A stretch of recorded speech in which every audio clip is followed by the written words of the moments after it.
عاملين ايه؟ انتوا معانا النهارده في ده دايلاما. النهارده بنحكي بقى مشاكل جين زي كلها من اولها لاخرها. هاي يا رحمه، عامله ايه ايه؟ الاخبار يا انا ربي؟ عامله ايه؟ انا تمام زي الحمد الفل. لله. انت اخبارك ايه؟ بقول لك انا ايه، زي الفل. عايزه بس قبل ما نبدا احكي لك بس حكايه صغنونه كده اكيد. عن حاجه انا اشتريتها من شهر، والحمد لله كانت موقعه لي شعري كله. يعني تهزري. بجد كان برودكت كده طالع فايرال وترند بقى واشتريه هتبقي ريبونزل في 3 ايام، وانا صدقت الصراحه زي كل مره. فهماكي. زي كل مره في الاخر يعني كنت هاني مستوعب.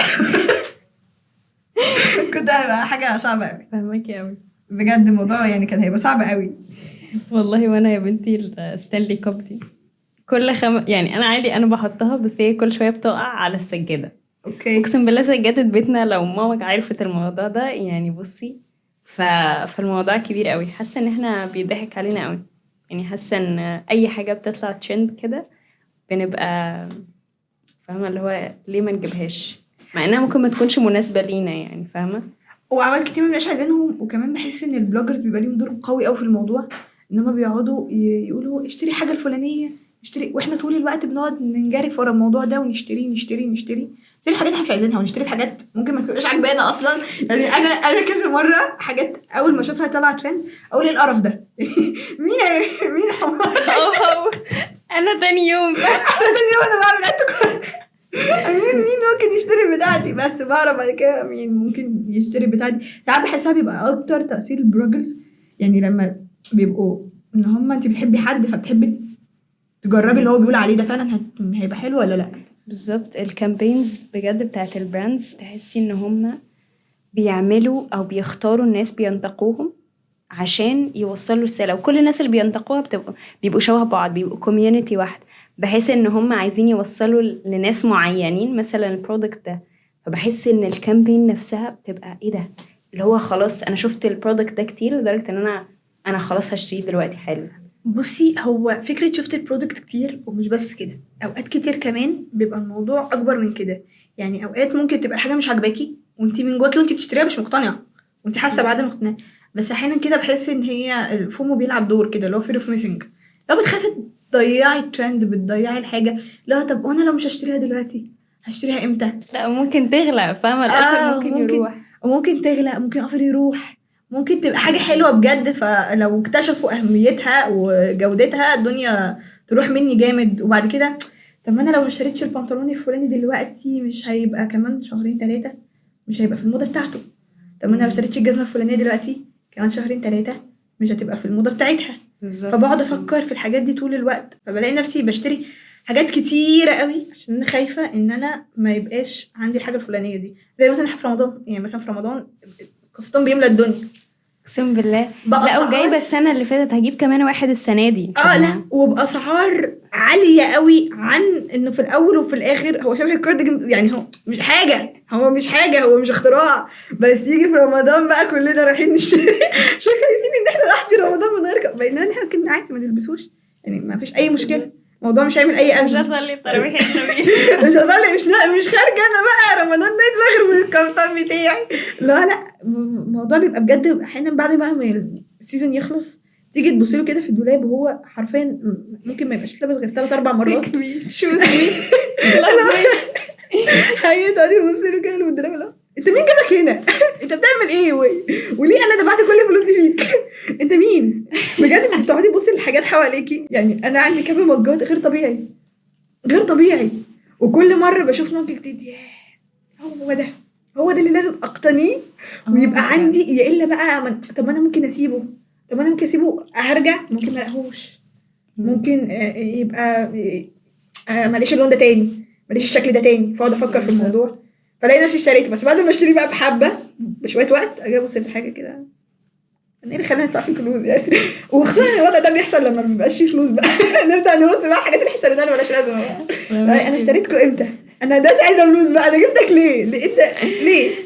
ايوه بجد تحسي انه يعني هما بيحولوكي من ان انتي عادي البرودكت ده انتي بس يعني انتي مش محتاجاه، وهو ممكن يكون حاجة انتي عايزاها بس ممكن تكوني مش محتاجاها، بس هما خلاص انا ممكن اموت بجد لو ما جبتش الحاجة دي. يعني هيحصل لي حاجة انا عايزة اجيبه دلوقتي. واحيانا بتجيبي حاجات انت محتاجاها بس بكواليتي انت مش قادره عليها. يعني انا بشوف ناس والله العظيم تروح تشتري سكين كير بالقسط، يا لهوي يا جماعة. سكين كير بالقسط عشان هم عايزين يجيبوا برودكتس معينه في السكين كير وهي غاليه. هم مش هم مش they can't قادرين. afford it. أيوة. يعني مش هنجيب سان سكرين عادي، هنجيب سان سكرين مش عارفه ايه، فهو سعره عالي موت، مش مناسب مع قدراتي مع البادجت اللي انا حطاها، فبيضطروا يجيبوا حاجات قسط ويقسطوا السعر على انهم ما يجيبوش الحاجات دي. هم ساعات بحس برضه ان هم بيلعبوا على نقطه ان لو في برودكت معين معاكي او حاجه معينه معاكي فانت متقبله، انما غير كده الكوميونتي اللي حواليكي هتبص لك مش معانا، انت بس شكلك ايه ده. وخصوصا ده بيبان كمان في السن اصغر وفي الاماكن اللي ليها شكل معين للناس معينه. يعني كنا مثلا في المدرسه لما تبقيش جايبه حاجه المعينه دي او الكوتشي الفلاني او مش عارفه ايه العلاني اللي ظاهر في وقتها، يبدا يبصوا لك كده، بصي يبقى انت شكلك بقى انت فيكي ايه، قولي ظروفك وحشه مش هاكل ظروفك عادي، الفقر مش عيب الفقر مش عيب حقيقي، بس انا جوه وحشه قوي. فانت بيبقى عندك خوف ان هو يعني مثلا كنت مثلا اروح لمامتي فاقول لها انا عايزه حاجه فلانيه، فتقول لي ليه يعني انت عندك، فانا ابدا ابص لها بصيت انا عارفه انه عندي بس انا عايزه الحاجه الفلانيه عشان ابدا احس ان انا بالظبط شبه الناس اللي ايوه. حواليا. في ضغط بجد، ضغط جامد، وبجد بتحسي ان هو يعني هو انا لو ما اشتريتش الحاجه الفلانيه دي مش هبقى شبهها. بعد كده بقى كل شويه لا بتكتشفي انه انا بضغط نفسي بحط على نفسي لود. يعني انا احيانا من كتر ما بشتري هدوم وبدفع فلوس حاجات ما بلاقيش فلوس الهدوم. اخرج بقى من الهدوم امتى؟ انا مش عارف فلوس وانا اشتريت برودكتس واشتريت هدوم واشتريت حاجات، فخلاص البادجت خلص. هعمل ايه دلوقتي، انا اعمل ايه يعني، اروح فين واجي منين، فاهماني؟ فالموضوع بجد بيبقى صعب جدا، وبيبقى ضغط طول الوقت. انت ضغط باحساسك ان انت حاسه انك مضغوطه. ايوه. وساعات بتحسيش ان انت مضغوطه من الموضوع ده بس بيظهر في مواضيع تانية. ايوه بالظبط. انا كنت شفت دوكيومنتري كده بجد، كانت صعبة قوي، كانت حقيقية جدا. كانوا جايبين ناس كانوا شغالين في براندز ويبدأوا يقولوا لك بقى ازاي بنلعب على المايند سيت بتاعت الناس او طريقة تفكيرهم عشان نوصل لهم الحاجة وعشان يقتنوها ويشتروها. او مثلا شركة كبيرة مثلا بتاعت موبايل، هما بقوا مع الوقت الموبايلات اللي بتطلع بيخلوها تبوظ بسرعة أو يحصل فيها مشكلة، أو إنه الأبجريد بتاع مثلا الموبايل يخلي الموبايل يبقى بيهنج أو يبوظ عشان انتي تجيبي واحد تاني أسرع، عشان انتي تفضلي تجيبي كل شوية تجيبي.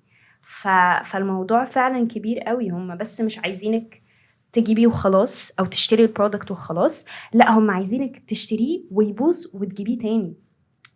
فبيلعبوا على حاجة كبيرة قوي يعني.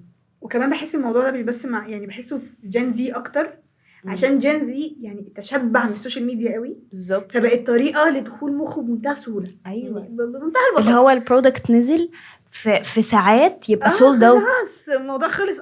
ونظريه سولد اوت دي برضو نظريه دايما في براندات كده معروفه ان هي على طول سولد اوت. انا مش عارفه ازاي يا جماعه. انا قعدت شهر بقيت على السايت ما لقيتهمش. لا اعرف ناس بتبقى بجد قاعده على الويب سايت لحد ما تلاقي البرودكت موجود ان ستوك، لان هم خلاص هم مش هيقدروا يعيشوا الا لما يشتروا البرودكت ده. ايوه يعني فبجد لا يعني لقيت ناس بجد بتبقى قاعده على الويب سايت امتى. ايوه بقولك قعدت بقيت وفكره انه ما لقيتش برضه، يعني هما ما فيش وقت بيبقى ستوك ده دلوقتي كمان بيبقى يبعت لك نوتيفيكيشن لو بقى في الويب سايت، فاللي هو الناس خلاص فاهمه بجد الموضوع. وبسبب الموضوع ده برضو انا بقيت احس ان جنزي عامه يعني كلنا بسبب موضوع بقى البلوجرز والترندات والكلام ده بقينا شبه بعض.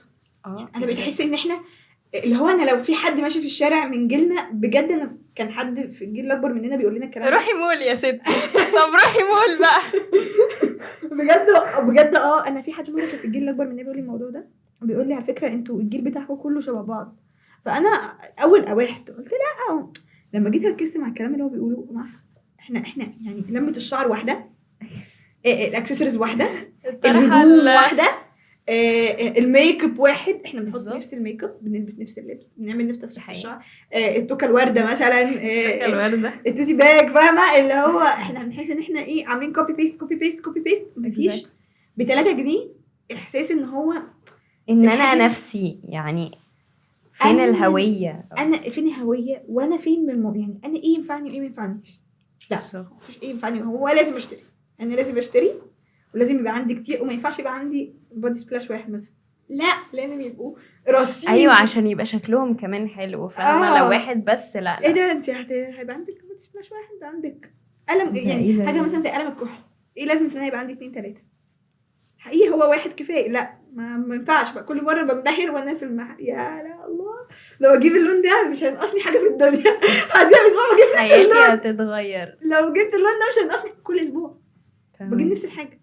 برجع بعد ما بهدى بقى، وقت ما تاثير بقى الحاجات دي كلها بيهدى كده عليا، ابدا ابص الحاجه كده. بس طبعا ما ينفعش اقول بقى ان الحاجه عشان عشان ما اروح عشان المصداقية بس. عشان ما ينفعش اقول ان انا الحاجه دي خلاص ما بقتش عاجباني فاهمه؟ لا وكل حاجه حتى المحجبين بحس برضو انه هما لازم يشتروا طرح كتير قوي، بينما ان احنا يعني هما كذا يعني كذا طرحه من كذا لون. ممكن يكونوا بجد نفس الشيد بس يعني لا يعني فاهمة اللي هو انا مره جبت بلوفر نفس الشكل مثلا 3 4 الوان، اما روحت ابتديت ابص لهم كده ما كنت جبت حاجة تانية يعني. ما كنت جبت لون تاني شكل تاني، يعني ليه اجيب نفس الحاجه الوان عشان احس ان انا عندي كتير بقى الوان.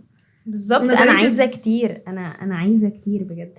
انا شفت ناس ريسنتلي يعني كانوا على السوشيال ميديا ما بيشتروش الا لما يخلصوا البرودكتس بتاعتهم. دي حاجه ممكن كل يعني يعملها والله. بجد يعني هي مش هتشتري مثلا هاند كريم او كريم للايد الا لما تخلص كل اللي عندها، فتجيبهم بقى ترصهم كده وتشوف انا بجد طلع عندي كذا واحد. هي كانت حتى بتتفاجأ اللي هو انا ليه بجيب تاني وانا اصلا عندي كذا واحد.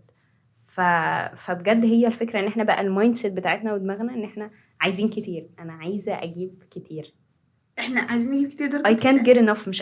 مش قادرة بجد. لدرجه ان حاجه عندي بتبوظ، انا ما بالظبط. بستعملش، انا يعني هي الحاجه ممكن ما تكونش بتترمي عشان هي خلصت، هي بالظبط. بتترمي عشان هي تاريخ صلاحيتها باظ، مم. انما هي انا استعملتها لا يعني واجي انبهر بقى انا لما اجي الم بقى الاوضه والنضف كده، ايوه يا انا جبتك امتى؟ لا ساعات بيبقى مثلا الحاجة ضايعة من عندي واقول انا مش لاقيها، طب اشتري، طب ما تدوري عليها يعني هو في ايه بجد. بقت مايند سيت خلاص. وبحس الجيل بتاعنا مختلف مثلا عن الجيل اللي قبلنا بكتير واللي قبلنا على طول في المواضيع دي بكتره. يعني مثلا احنا عندنا نظريه مثلا الدولاب اللي في عطل فاضي، واحنا على طول دولابنا فاضي مهما كان مليان، انا ده بيبقى متكربس هيقع عليا، بالظبط. بيقع عليا اوريدي، ولا انا حاسه ان دولابي فاضي، انا مفيش حاجه البسها، مش لاقي هدوم البسها. اصلا انا شافوني بالاوتفيت ده قبل كده. انا طريقة شافوني بالاوتفيت ده قبل ولا فستان الفرح اللي انا حضرت بيه لا من 5 سنين، مين هيفتكر؟ فساتين الفرح بجد بحس ان فساتين اللي هو بحس انه كأن في حد مترصد لك. بالظبط. لو شافك هيقولك انا شفتك بالفستان ده قبل كده على فكرة. والغريب خلاص حياتي هتنتهي فاهمة. ايوه وهي اصلا فساتين الافراح غاليه قوي، يعني هي مش حاجه حتى استهلاكيه بسيطه او حاجه قليله، فانت تقولي ان انت ايه هتعيشي انه بسيط. لا مثلا السنة الجاية مثلا حد يتجوز تاني، طب ما هجيب واحد تاني، هو ايه الهبل؟ طب ما هو ما تلبسي نفس الواحد يعني. لا لا لا معلش محدش يتكلم علينا، محدش يقول علينا حاجه. بس انت يعني انت بقى بتحسي ان الموضوع ده في جيلنا احنا بس اكتر، يعني دي وجهه نظرك، ولا كانت في كل الاجيال بس كانتش بتظهر؟ حاسة ريسنتلي، حاسة السوشيال ميديا والتيك توك والشورت فيديوز وكده خلت الموضوع يبقى اكتر واكتر، يعني كل شوية بيزيد. فاهمة اللي هو اعتقد انه اكيد اهلنا كانوا ما عندهمش الحاجة دي، اللي هو هم عندهم اللبس وتمام يعني لو حصل فيه اي حاجة هيشتروا تاني. بس حاسة ان احنا لا، انا نازلة خارجة اصلا اشتري حاجة. فاهمة اللي هو بس. فانتي حاسة ان رأيك ايه في الموضوع ده؟ انا حاسه ان الموضوع كان موجود يمكن بس ما كانش ظاهر، عشان طبعا السوشيال ميديا زي ما هي بتعمل حاجه زي ما هي بتظهر الحاجه، يعني انا شايفه بالظبط. ان هي وكمان ان كانت القوى الشرائيه زمان ما كانتش زينا، ما كانش عندهم محلات كتيره قوي كده باسعار مختلفه قوي كده يعني. فقديم شويه كان مثلا بيبقى كذا مكان معروفين ان الناس بتروح تشتري من الاماكن الفلانيه، مصر كلها بتلبس من نفس المكان القاهره كلها بتروح، حتى اللي ممكن يكون في المحافظات بييجوا يشتروا من نفس المكان، اللي هو بالظبط. كلنا بنروح نشتروا من نفس المكان، اهلنا كلنا بيلبسوا نفس الموضه، بيلبسوا نفس الحاجات، فهم ما عندهمش الفرايتي دي، وكمان الاسعار بتاعت الحاجه بتبقى غاليه قوي، فهم لازم يجيبوا بيس او 2 بكتير، ما ينفعش يعيشوا بقى في كم البيسز دي. طب وانت شايفه ان الموضوع ليه حل ولا لا؟ والله زي ما قلت لك، الناس اللي على السوشيال ميديا اللي بدأوا يروجوا انه لا يا جماعة احنا محتاجين نقلل، لا احنا محتاجين ان احنا نستخدم البرودكتس بتاعتنا الاول قبل ما نشتري او نفكر. لان الموضوع حاسه ان هو بقى ادكشن، كانه ادمان. انا عايزه اشتري، انا عايزه. انا بقى فاهمة؟ ليا نصيحه بقى احلى، لا قولي. جربتها دي بقى، انا قوليلي. جربتها وحقيقي نفعت معايا تجربه بقى. شخصيه. تجربه شخصيه بجد. لا ان قوليلي. انا الحاجه لما ببقى عايزه اشتريها قوي، يعني خلاص بقى انا الحاجه زغللت في عيني يعني شفتها بقى على السايت وخلاص، ما اعملش ان هنا اشتريها دلوقتي، اوكي. استنى يومين 3 4. اذا استمريت عندي الرغبه اذا ما خلصتش. لا مش اذا ما خلصتش بقى، اذا انا الرغبه دي فضلت مستمره معايا اوكي. ولقيت لها يعني فعلا ان انا محتاجه مثلا كفر موبايل عشان انا ما عنديش مثلا غير كذا واحد او 2 أو 3 يعني مثلا فيهم حاجات متكسرين معمولين، خلاص انا عايزاها. انما بقى لو لقيت نفسي انه دماغي ابتدت تقول لي طب ليه، طب ما نخلص الحاجه الفلانيه، طب لا ابدا من هنا بقى افكر انه لا انا ما اشتريش حاجه فلانية. حلوه قوي، حلوه قوي بجد. انا افتكرت حاجه، ان كان في حد قال قبل كده ما تاخدش اي قرار بالليل. فما تشتريوش حاجه بقى بالليل. ما تشتريش حاجه بالليل، وما تشتريش حاجه قبل اي مناسبه حلوه بجد. قوي. لان حقيقه قبل اي مناسبه الواحد بيقعد يلم حاجات، يجي بعد المناسبه يفرشها. وبيبان على فكره في محلات الهدوم والحاجات دي ان اسوأ مودات بتطلع بجد ساعه الاعياد والحاجات دي. يعني في الايام العاديه المودات بتبقى احلى من كده بكتير، بس انت بقى في ايام الاعياد انت كده كده هتشتري، انت عايزه تشتري فانت مش هيهمك، فانت هتشتري. بس تحبي تقولي حاجه تانية؟ لا انا استمتعت جدا بالحلقه. انا اكتر والله العظيم بجد. ماشي. وكده بقى تعرفي تعملي ايه بعد كده في المناسبات، وتفكري ازاي قبل ما تشتري كل الحاجات اللي انت تروحي تشتريها اللي ممكن ما يكونش ليها اي 3 لازمه. قابلكم تاني، ده دايما.